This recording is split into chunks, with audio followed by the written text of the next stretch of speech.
Բարև ձեզ հարգելի հեռուստադիտողներ, 168 TV-ի եթերում ռիվյուն է։ Տեսակապով կզրուցենք ընդդիմադիր գործիչ Կարապետ Պողոսյանի հետ։ Բարև ձեզ, պարոն Պողոսյան, շնորհակալ եմ, որ ժամանակ գտաք մեզ հետ զրուցելու համար։ Բարև ձեզ, ես էլ եմ շատ շնորհակալ, որ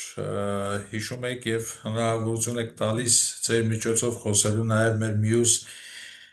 մտահոգ հայերի հետ։ Պարոն Պողոսյան, տարբեր թեմաներ ունենք իհարկե այսօր քննարկելու, բայց առավոտյան ձեզնից ներողություն խնդրեց դատախազությունը ապօրինի կալանավորելու համար։ Նախ այս միջադեպին անդրադառնանք, ինչ էր տեղի ունեցել, կարճ հիշեցնենք մեր հեռուստադիտողներին եւ նաեւ սպասելի էր ձեզ համար դատախազության այս հրապարակումը։ Սկսեմ երևի վերջից, սպասելի էր, որովհետեւ կար դատարանի հստակ որոշում, բայց ինչպես նկատեցիք, նախ եթե դու պետական կառույց ես, առավել եւս նման հզոր կառույց, ինչպիսի դատախազությունն է, եւ դու ունես որոշակի բարոյականություն, ապա կարևոր էր, որպեսզի գոնե տեղեկատվությունը տրվեր իրենց պաշտոնական էջին, ինչը չկար։ Տպագրել էին անծանոթ, հանրության համար շատ անծանոթ ինչ-որ զարգերակայքում, ու եթե ես այսպես երկար պրպտումներ չիրականացնեի իմ թիմագիծների հետ, դժվար թե մենք գտնեինք այդ նյութը, այսինքն սա ուղղակի այսպես ձևականորեն դատարանի որոշումը հարգելու կամ դատարանի որոշումը իրացնելու դատախազության շատ գեղցի շուստրի ձև էր, ինչը սպասելի էր եւ դրանից ավելին չէինք կարող նախատեսել։ Բայց այստեղ տեսեք, կարևորը ոչ թե տեքստն էր կամ տեքստային մասը կամ այդ հրապարակում, այլ շատ ավելի մեծ փոխհատուցում կլիներ իմ համար այն, որ նմանատիպ դեպքեր Հայաստանում էլ չկրկնվեին։ Չնայած մենք բոլորս էլ գիտենք, ցավոք այսօր էլ նաև ազգային ժողովում լսումներ է իրականացում քաղբանտարկյալների մասով, ճիշտ է, սպային ես այնտեղ չեմ որոշակի տեխնիկական պատճառներով պայմանավորված, բայց այդ ձեր եթերից ուզում եմ իմ երախտիկը հայտնել բոլոր նրանց, ովքեր այս պահին պայքարում են քաղաքական բանտարկվածության մեջ հայտնվողների իրավունքների համար, միևնույն ժամանակ իմ աջակցությունը եւ իմ օգնությունը հայտնում եմ բոլոր նրանց, ովքեր հայրենիք սիրելու համար հայտնվել են այսօր բանտերում։ Եվ սա ցավոք սրտի օր-օրի ավելի ես հասկանում այս բռնաճնշումների ձևը եւ սրանք կա ընդամենը մեկ տարբերակ՝ ազատվել այսօրվա իշխանություններից։ Միևնույն ժամանակ մենք չմոռանանք, որ նաև հայրենիք սիրելու համար այս պահին տասնյակ բանտարկյալներ, քաղաքական, նաև ռազմաքաղաքական բանտարկյալներ ունենք Բաքվի բանտերում, եւ նրանց վիճակը միանշանակ շատ ավելի վատ է, շատ ավելի ծանր է, եւ նորից կրկնվեմ, բոլոր քաղբանտարկյալներից հայ քաղբանտարկյալներին աջակցելու միակ տարբերակը Նիկոլ Փաշինյանից ազատվելն է։ Իսկ ինչ վերաբերվում է դեպքին 2024 թվականի հունիսի 5-ին Սերբազան շարժման երթի մեջ գտնվելու ժամանակ ինձ կանգնեցրել էին պարեկները, հետո ինչպես պարզվեց նաև իրենց այսպես կրծքին ամրացված տեսաձայնագրող սարքերից, զուտ երկրորդի անունից, այդպես էլ իրենք չներկայացրեցին երկրորդը ով էր, երկրորդի հրահանգով ապօրինի ինձ ձերբակալել էին, փորձել էին վարկաբեկվել, այդ թվում թմրանյութեր պահելու մեջ, որը ամենամեծ այսպես հեքիաթներից մեկն էր եւ ամենաառաջինը հերկվեց, տարատեսակ այսպես կեղծ մեղադրանքներով ուղղակի 8 ամիս զրկեցին ինձ իմ ազատությունից, զրկեցին խոսելու իրավունքից եւ այսօր ուղղակի այսպես ներողություն ենք խնդրում, ներողություն մի խնդրեք, մյուսներին մի տատեք։ Դա է ամենակարևորը։ Դատեք իրական հանցագործներին։ Օրինակ նրանց, ովքեր հրահրեցին պատերազմը, դատեք նրանց, ում պատճառով հազարավոր զոհեր ունեցանք, հազարավոր երիտասարդ կյանքեր հողը դրեցինք, դատեք նրանց, ովքեր հանձնեցին մեր հայրենիքի ամենահին ու ամենակարևոր մասնիկներից մեկը Արցախը, դատեք նրանց, ովքեր այսօր երկիրը վերածում են անօրին, այսպես ասած, անկառավարելի վիճակի։ Այդ դա կլիներ, կարծում եմ, ամենամեծ փոխհատուցումը բոլորիս համար, 100 հազարավոր մարդկանց համար ամենամեծ փոխհատուցումը եւ ամենաարտար փոխհատուցումը կլիներ դա։ Այս կալանավորումները դուք կապում եք նախընտրական շրջանի հետ։ Գիտեք, առհասարակ ինչ տեղի է ունենում Հայաստանում, դա պայմանավորված է Նիկոլ Փաշինյանի ատոռի հետ։ Եվ հետևաբար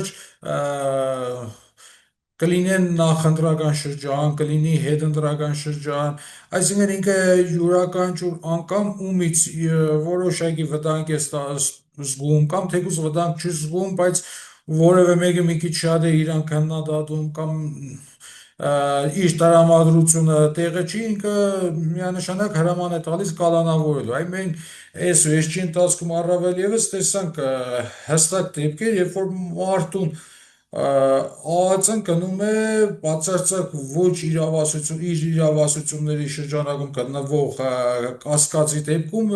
գետնին փռելով տանում է։ Այսինքն սա ընդամենը ուժի ցուցադրություն է եւ այս ամեն ինչը խոսում է միայն մեկ բանի մասին, որ երկրում հաստատված է բացարձակ բռնապետություն։ Եվ այդ բռնապետը ցանկացած պահին, երբ որ իր մոտ որոշակի հիստերիայի բռնկումներ է լինում, ինքը այլևս ԱԱԾ-ին դարձրել է իր անձնական օգտագործման պատժիշխումբը եւ այդ խմբի միջոցով ուղղակի փորձում է մարդկանց պատժել։ Տեսեք, Այսօր Հայաստանում կարող է իրական հանցագործներին մենք նմանատիպ դեպքեր շատ ենք ունեցել, ովքեր հենց նախաքննության շահերից ելնելով պետք է որ ենթադրենք մեկուսացված լինեն, գտնվում են ազատության մեջ, բայց մարդիկ, ովքեր օգտագործելով լրատվական կայքերը իրենց խոսելու իրավունքը, ինչ որ արտահայտություններ են թույլ տալիս, որոնք բացարձակապես խնդիր չեն առաջացնում օրենքի հետ, նրանց ուղղակի կալանավորում են։ Դրանցից վերջի օրինակներից մեկը Սամսոնյան Նարեկը ու Վազգենը։ Այսինքն բացարձակապես ոչ մի դեպքում այդ գործը ոչ ոք չի կարողանալու որպես քերական հոդված իրացնելով այդ մարդկանց պատիժ հատկացնել։ Չկա, բայց այդ մարդիկ անազատության մեջ են, որովհետև գերագույն գլխավոր բռնապետը կամ կառավարիչը ինքը ուղղակի որոշել է, որ իր այսպես ասած կապրիզների արդյունքում այդ մարդիկ լինեն ազատազրկման մեջ եւ շատ ցավալի է, իհարկե, ամեն ինչը շատ ցավալի է։ Ու եթե մենք ընդհանուր փորձենք այս ամեն ինչ ամփոփել, մենք կտեսնենք հետեւյալը. Նիկոլ Փաշինյանի կառավարությունը նստած է ուժայինների վրա։ Եվ օրինակ մի քիչ Գուցե կռեի քնչի, բայց սարսափելի է, որ Նիկոլ Փաշինյանը նստած է հենց կանանց վրա, որովհետև ուժայիններից կոնե 3-ը կին են։ Ու ինքը այսօր այդ կանանց վրա նստած կառավարում է երկիրը։ Ու իրականում սարսափելի է պատկերացնել հիմա այդ կանանց վրա այս ինչ հոտ է գալիս։ Անդրադառնանք Գյումրիում առկա իրավիճակին։ Սրբազանն է կալանավորված, քաղաքապետն է կալանավորված, ինչ իրավիճակ է Գյումրիում եւ ինչ խոսակցություններ կան առհասարակ։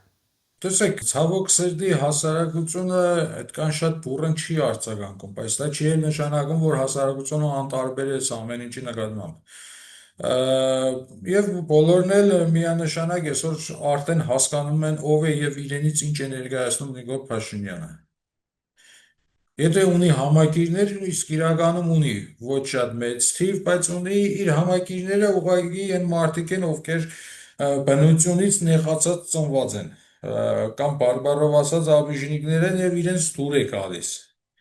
Դուր է գալիս, որ իրենցից ավելի շատ այսպես կայացած մարդիկ, իրենցից շատ ավելի ունակ մարդիկ, ավելի շատ հայրենիք սիրող մարդիկ տանջվում են, տառապում են։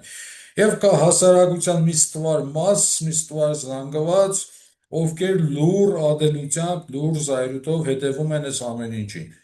Եվ սա նաև շատ բնական է, որովհետև իրականում չի կարող ինքնաբուխ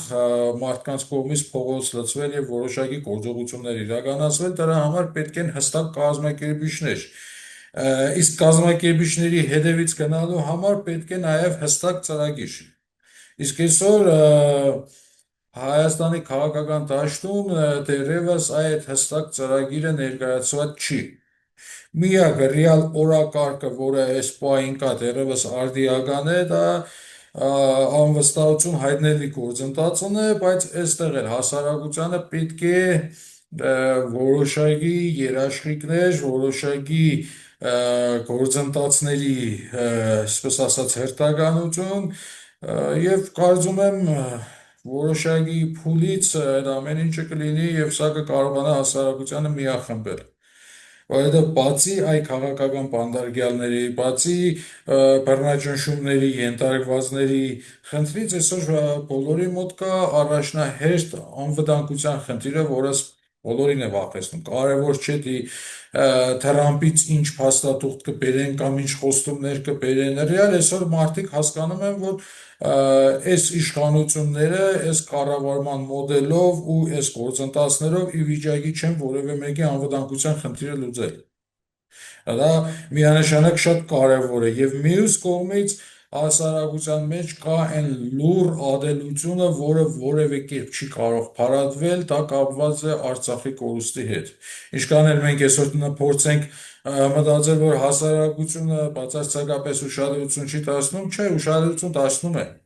Ընդ որում շատ խորն է ուշադրություն դարձնում եւ այդ խնդիրը ինչքան խորանա, այնքան վտանգավոր կլինի այսօրվա իշխանավորների համար։ Անդրադառնանք օրերս Բաքու կատարած այդ քաղհասարակության կոչված ներկայացուցիչների այցին եւ դրանից հետո նրանց արած հայտարարություններին, մասնավորապես խաղաղության գործընթացի վերաբերյալ հայտարարություններին եւ ընդդիմադիրներին, այսպես կոչված ուղղված կեղծ մեղադրանքներին, մանիպուլյացիաներին, թե դեմ են խաղաղությանը եւ այլն, առհասարակ այս ամենին ձեր գնահատականը ո՞րն է, ինչ խնդիր են այս մարդիկ լուծում։ Նպատակը կրկին որոշակի փոքրիկ խմբերի ինչ որ կերպ համոզելներ, ցույց տալներ, որ տեսեք, հնարավոր է խաղաղությունը, չէ, այնտեղ նույնիսկ մի անկապ բառ էին, բառակապակցություն էին մտցրել, դե Բաքվում ամենուրեք լսում ենք ալո բռատ, չգիտեմ, արտահայտություն, ինչը հուշում է, որ գտնվում ենք մենք մեր երկրում, էժանագին PR, էժանագին, այսպես ասած, գործընթացներ միջազգային կառույցներին ցույց տալու համար, որ աշխատանքներ են իրականացնելու եւ շատ փոքրիկ լսարանի համոզելու համար, որ ադրբեջանցիների հետ հնարավոր է ապրել խաղաղ հարևանական, այսպես հարաբերություններով, բայց բոլոր դեպքերում տեսեք, մենք ունենք կորցրած Արցախ, մենք ունենք բավականին լուրջ տարածք Հայաստանի սուվերեն տարածքից բռնազավթված ադրբեջանցիների կողմից։ Մենք ունենք տասնյակ գերիներ, մենք ունենք շատ մեծ ցավ, եւ այս ամեն ինչը չի կարող մեղմնվել ինչ որ անհայտ հանրային գործիչների այցերով։ Այսինքն սա որևէ հետևանք չի կարող ունենալ Հայաստանի Հանրապետության քաղաքացիների վրա եւ սա որևէ հետևանք չի կարող ունենալ որևէ գործընթացի խաղաղության գործընթաց ստեղծ կոչված երևույթի նկատմամբ։ Իսկ որպես այդպեսին մենք բոլորս էլ հասկանում ենք, որ այդ գործընթացը ինքն ընդամենը կեղծ օրակարգ է ժամանակ շահելու համար։ Ընդ որում այստեղ ժամանակ է շահում եւ Ադրբեջանը եւ Հայաստանի կառավարիչ Նիկոլ Փաշինյանը։ Սրանք պետք է զուտ այդ ամեն ինչը, որպեսզի միամիտ մարդկանց համոզի եւ գնա հերթական ընտրությունների եւ կարողանա վերարտադրվել, իսկ Ադրբեջանին պետք է որպեսզի հարմար պայի կրկին ռազմական ճանապարհով կարողանա Հայաստանից պոկել այն ամենը, ինչը իրեն պետք է, որովհետեւ ինքն էլ իրականում խնդիր ունի, ճիշտ է, ինքը կարողացավ անհնարին բաներ անել իր համար, իր հասարակության համար, բայց միևնույն է ինքը դեռևս խնդիր ունի իր հասարակությանը ցույց տալու, որ ինքը լուրջ ռազմական գործիչ է։ Եվ եթե Փաշինյանը այսօր լուր պատրաստ է իրեն ամեն ինչ զիջելու, միևնույն է իրեն պետք է այրուն թափել, որպեսզի ադրբեջանցիների մոտ ինքը կարողանա ցույց տալ իր հզորությունը եւ հայերի նկատմամբ անզիջում լինելը։ Այսինքն այստեղ տեսեք շատ կարևոր նրբություն հասարակությանը ցույց տալու մասին, այսինքն Ադրբեջանի հասարակությունը այնքան շատ ադելություն ունի Հայաստանի նկատմամբ, որ ինքը իր երկրի ղեկավարին կարող է ընդունել, կարող է ընտրել, կարող է սիրել միայն հայերին կոտորելու եւ հայկական այրուն թափելու համար։ Հետևաբար սա արդեն ամենամեծ եւ կարևոր ապացույցն է, որ Ադրբեջանի հետ խաղաղություն որպես այդպեսին չի կարող լինել։ Կլինի միայն մեկ տարբերակով խաղաղություն, ինչը մենք ունեցել ենք մոտ 30 տարի, մինչև Նիկոլ Փաշինյանի հայտնվելը մեր պետության ռեգին։ Վերադառնալով այս այցի թեմային, գերիների առկայության, Բաքվում ընթացող կեղծ դատավարությունների ֆոնին, սա ինչ մեսիջ էր միջազգային հանրությանը։ Դե տեսեք, 2 տարի շարունակ կրկին Ալիևը հայկական կողմի աջակցությամբ մի շոու է անում այդ կեղծ դատավարությունները։ Ինքը սեփական հանրությանը, սեփական լսարանին ցույց է տալիս, որ այ տեսեք, ես Արցախյան կամ Ղարաբաղյան հերոսներին դատում եմ, իսկ միջազգային հանրությանը ինքը ուզում է այդ մարդկանց ներկայացնել որպես անջատողականներ, ահաբեկիչներ, չգիտեմ, շատ ամենածանր հոդվածներով, հա, ներկայացնել եւ այս ճանապարհին բնականաբար այդ մի քանի խեղճույկը, որոնք այսպես ը, հանրային դեմքեր կամ հասարակական կարծիք ներկայացնողներ հայտնվել էին Բաքվում, իրենք գնացին ընդամենը որբիսի ցույց տային, որ այ հանրությունները իրար հետ խնդիր չունեն եւ իրականում այդ մարդիկ որպես ահաբեկիչներ են հայտնվել Բաքվի բանդերում։ Ես գետե փորձենք ավելի այսպես ժողովրդի լեզվով ասել, իրենք գնացին կեղծ դավաճանական ցուցմունքներ տալու մեր հայրենակիցների դեմ, որովհետև իրենց գործողությունները նպաստում են, որբիսի իրենց նկատմամբ ադրբեջանական կեղծ արտարադատությունը ավելի դաժան գտնվի։ Պարոն Պողոսյան, եկեղեցու դեմ արշավն է շարունակվում, կարծես թե նոր հոգևորականներ են փորձում ներգրավել այս արշավում, այս զարգացումների հնարավոր ելքերը ինչպես եք դուք տեսնում, ինչ են հուշում այս զարգացումները։ Այսօր տարբեր փորձագիտական խմբեր փորձում են սա ներկայացնել, որ շատ նման է 2018-ի իրադարձություններից առաջ տեղի ունեցող պրոցեսներին, երբ որ մեկ առ մեկ ինչ որ մարդիկ էին միանում այդ կեղծ հեղափոխությանը, բայց ես այստեղ կարծում եմ սա եկեղեցուն չի սպառնում, որովհետև եկեղեցին ինքը շատ ավելի պինդ, շատ ավելի հզոր կառույց է, եւ ես ճիշտն ասած համեմատությունը տեսնում եմ հետեւյալում. եկեղեցին ոնց որ լինի շատ որակյալ եւ հին կորք, եւ ոնց է, ասենք, հին կորքին ամեն անգամ այսպես հարվածելով վրայից ինչ որ կեղտեր թափվում են, չէ, դեն ծաղային փոշի կլինի կամ ինչ որ մնացորդ ծնունդ, այդ ամեն ինչ այդ կեղտը թափվում է եւ գորգը ավելի գեղեցիկ է դառնում, ավելի թարմ է դառնում։ Հետևաբար սա կարող է եկեղեցու էլ ավելի առողջացման ծրագիր դառնալ, որովհետև մի բան մեր համար բոլորիս համար հստակ էր։ Նիկոլ Փաշինյանը ունենալով բազմատիպ սպիսի վարչական ռեսուրս կրասային կամ աջակցություններ, այդ թվում նաև իր հարևան, իր բարեկամ երկրի հոգևոր առաջնորդի աջակցությունը միևնույն է ինքը այս ընթացքում չկարողացավ որոշակի գործնական քայլեր իրականացնել։ Եվ այս պահին ինքը արևմուտքի կողմից, չգիտեմ, Ադրբեջանի կողմից կամ իր կողմից ներդրված որոշակի ականներ ընդամենը պայթեցնում են։ Այ անցածօրը ես անդրադարձել էի արդեն իմ համար ոչ Գևորգ Սրբազան, այլ Արման անունով Մարտունով թեմի առաջնորդի պաշտոն է զբաղեցնում Մասյաց-Օդան թեմում։ Տեսեք, արդեն այնքան ամեն ինչ պարզ է դարել, որ այդ մարդու կենսագրությունը կարդալով տեսնում ես, որ ինքը ինչ որ ժամանակահատված Բրիտանիայում կրթություն է ստացել, արդեն քո համար պարզ է դառնում, որ այդ մարդը ներդրված է։ Այսինքն ինչը որ արել էին կառավարության հետ, հիմա փորձում են անել եկեղեցու հետ, իսկ այն ժամանակվա կառավարությունը եթե մի փոքր փորձ էր, եթե շատ բաներ իր համար գուցե անակնկալ էր, այժմ եկեղեցու համար կարծում եմ անակնկալ չի։ Հետևաբար սա կբերի ոնց որ հիվանդ այրան բաց թողման, էլի այրան զեղումը որ լինում է բաց են թողնում, օրգանիզմը առողջանում է, այրումն է ավելի թարմանում է եւ ես կարծում եմ, որ այս ամեն ինչի մեջից եկեղեցին դուրս կգա հաղթանակած։ Իհարկե, սա չի նշանակում, որ մենք պետք է այսպես հանգիստ նստենք եւ ուղղակի դիտենք հանդիսատեսի կարգավիճակով մենք չպետք է ուղղակի նստենք, մենք յուրաքանչյուր վայրկյան պետք է լինենք հայ առաքելական եկեղեցու կողքին եւ եկեղեցին նաեւ պետք է մշտապես զգա մեր շնչառությունը։ Եվ այս դեպքում այ եկեղեցին կարող է նաեւ դառնալ այն հինավուրց ինստիտուտը, որը հերթական անգամ իր վրա կվերցնի հայապահպանության եւ ազգի փրկության խնդիրը եւ ի վիճակի կլինի նաեւ կազմակերպել երկրորդ Սարդարապատ։ Եվ 2026-ի ընտրություններին ընդառաջ դուք ել ինչ քայլեր եք սպասում Նիկոլ Փաշինյանից։ Ամեն տեսակի այլանդակություններ։ Տեսեք, մի շատ բարձ այսպես ճշմարտություն, հա, փորձենք մենք ֆիքսել։ Օրինակ, Գյումրու քաղաքապետ Վարդան Ղուկասյանին ձերբակալեցին ոչ թե նրա համար, որ ինքը ընտրություններում հաղթանակ էր տարել, ոչ թե նրա համար, որ կար ինչ-որ կոռուպցիոն ռիսկեր կամ դրա փաստող ինչ-որ նյութեր, ոչ, բացարձակապես այդ մարդուն ձերբակալեցին միայն նրա համար, որ ինքը կիսակատակ երկու անգամ ասաց, որ խելոք մնացեք, թե չէ հեղափոխություն կանեմ։ Այն նույնիսկ կատակով ասած այդ բառը սարսափի է հասցնում Նիկոլ Փաշինյանին։ Այ որ խորանում ենք մենք, տեսեք, նույնիսկ նորմալ ղեկավարը ուշադրությունը պիտի չդարձներ։